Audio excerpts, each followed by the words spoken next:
Assalamualaikum warahmatullahi wabarakatuh. Kami dari kelompok 1 yang beranggotakan Laila Anggraini, Nadia Aryani Putri, Nafisha Nawalia Rofi, Rahil Juliana Putri, dan Cindy Kirani akan mempresentasikan hasil kerja kelompok kami atau materi kami dalam mata kuliah perkembangan peserta didik. Yang pertama, pengertian perkembangan peserta didik. Menurut Kasiram, perkembangan mengandung makna adanya pemunculan sifat-sifat yang baru yang berbeda dari sebelumnya. Mengandung arti bahwa perkembangan merupakan perubahan sifat individu menuju kesempurnaan yang merupakan dari sifat-sifat sebelumnya. Menurut Santrok Yusen, perkembangan merupakan pola perkembangan individu yang berawal pada konsepsi dan terus berlanjut sepanjang hayat. Manfaat perkembangan peserta didik bagi pendidik. Dalam memahami peserta didik, diperlukan adanya pembelajaran perkembangan peserta didik. Karena dengan bekal ilmu perkembangan peserta didik, diharapkan dapat membantu calon guru dalam mengambil tindakan saat menghadapi peserta didiknya. Calon guru juga dapat memahami permasalahan peserta didiknya. Materi yang selanjutnya yaitu manfaat mempelajari perkembangan peserta didik. Yang pertama, dapat menciptakan ruangan kelas yang tepat bagi peserta didik. Yang kedua, dapat memberikan metode pembelajaran yang menarik. Yang ketiga, mengetahui pelajaran seperti apa yang dibutuhkan. Yang keempat, memberikan dorongan bagi peserta didik untuk berinteraksi. Yang kelima, dapat mengendalikan diri agar tidak membeda-bedakan peserta didik yang satu dengan yang lainnya. Dan yang terakhir, dapat memahami peserta didik dengan baik.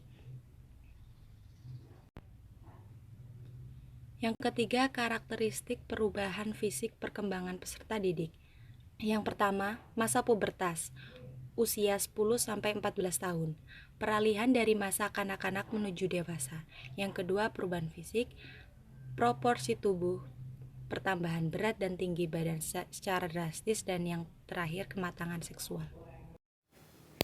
4. Karakteristik perkembangan intelektual peserta didik. Hal yang sangat mendasar dan sangat menentukan perkembangan intelektualnya adalah sejauh mana anak-anak tersebut berinteraksi dengan lingkungannya dan dari interaksi tersebut terjadi proses belajar. Untuk memahami lebih jauh bagaimana pandangan kedua tokoh ini tentang perkembangan intelektual manusia, dua tokoh sentral yang mengkaji perkembangan intelektual manusia yang belakangan dikenal dengan Bapak Konstruktivisme, yakni Jean Piaget, lahir pada tahun 1896 sampai 1980 atau dikenal dengan nama Piaget, dan Lev Semyonov Vygotsky, lahir pada tahun 1896 sampai 1934 atau dikenal dengan nama Vygotsky. Pandangan mereka berpijak pada landasan berpikir yang berbeda, namun bermuara pada perkembangan intelektual manusia. Mengapa dikatakan berbeda? Karena menurut Piaget, bersandar pada perkembangan kematangan manusia yang dipengaruhi oleh usia, sedangkan Vygotsky berpandangan pada kematangan manusia sangat ditentukan oleh proses belajar dan hubungannya dengan lingkungan itu sendiri. Yang kelima, karakteristik perkembangan emosional peserta didik. Emosi adalah perasaan jiwa yang meliputi perasaan bahagia, duka, cinta, atau benci, dan lain-lain. Perkembangan emosi banyak dipengaruhi oleh perkembangan fisik sistem saraf yang terdapat di dalam otak. Emosi psikis, yaitu emosi yang mempunyai alasan-alasan kejiwaan. Contoh emosi ini yaitu perasaan intelektual, yaitu sangkut paut dengan kebenaran.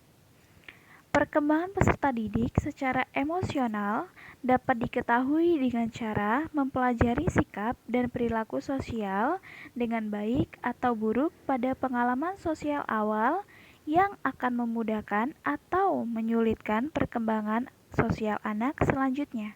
Seperti anak yang lebih sering berinteraksi dengan manusia akan mengembangkan keterampilan sosial yang lebih baik daripada Anak yang bermain sendiri dengan benda atau alat permainannya.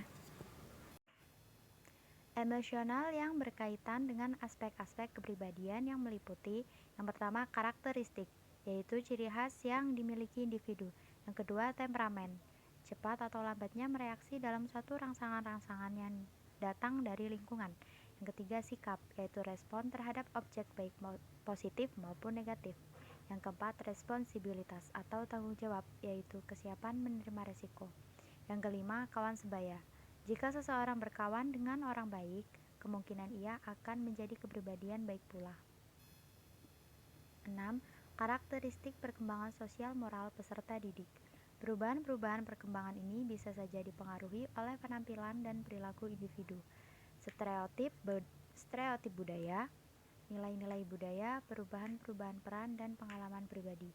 Salah satu tujuan dari perubahan ini adalah agar individu mampu menyesuaikan diri dengan lingkungan sehingga baik secara fisik maupun psikis sesuai dengan harapan-harapan sosial.